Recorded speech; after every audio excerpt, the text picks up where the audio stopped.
我哋呢個咧就叫煉豬油，唔係叫炸豬油嚇，直接放喺鑊頭度炸嗰啲豬油咧，佢係好熱氣嘅。但係我哋咁樣煉出嚟嘅豬油啦，香得嚟又唔需要擔心熱氣上火㗎。咁白雪雪嘅豬油，大家識唔識熬啊？唔識熬嘅話，跟住阿燕嚟啦。嗱，首先我哋將佢洗乾淨先嚇。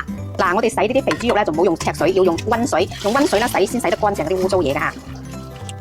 肥豬肉切開佢，豬皮記得去咗佢嚇。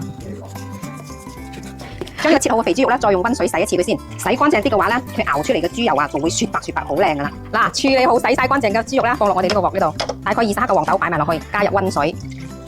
我哋咧就開大火嚇，喺煮嘅過程中啦，好多嗰啲泡沫嘅嚇，就將呢啲泡沫邋遢嘢啦，將佢避出嚟。大家見證奇蹟嘅時候咧，慢慢就開始噶啦。嗱，呢啲水咧就開始煲黏啦嚇，冇啦。等佢再呢啲水再黏咗之後啦，佢慢慢啲油咧就會出嚟噶啦。我哋呢個咧就叫煉豬油，唔係叫炸豬油嚇，直接放喺鑊頭度炸嗰啲豬油咧，佢係好熱氣嘅。但係我哋咁樣煉出嚟嘅豬油啦，香得嚟又唔需要擔心熱氣上火㗎。見證奇蹟嘅時候啦，嗱呢啲豬油咧慢慢就出晒嚟啦，睇到係咪好清澈啊？同我哋平時炸油嗰種方式完全係兩碼事嚟㗎。豬油咧就已經煉好啦嚇，我哋咧就要將佢裝起嚟啦。呢啲豬肉咧就唔要㗎啦，咁樣我哋關咗火先。嗱，呢啲煉完嘅豬油啦，我哋咧就用個網篩將佢加格倒入我哋嘅呢個油罌呢度。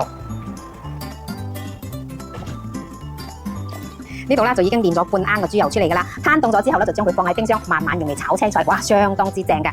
跟住煉完豬油嘅呢啲豬油渣咧，唔好將佢劈咗佢喎，用嚟整芋頭糕啊、蘿蔔糕啊，一流㗎嚇。如果大家想食靚嘅蘿蔔糕嘅話咧，持續關注阿燕，下一次啦，阿燕帶俾大家一個用豬油渣整嘅蘿蔔糕。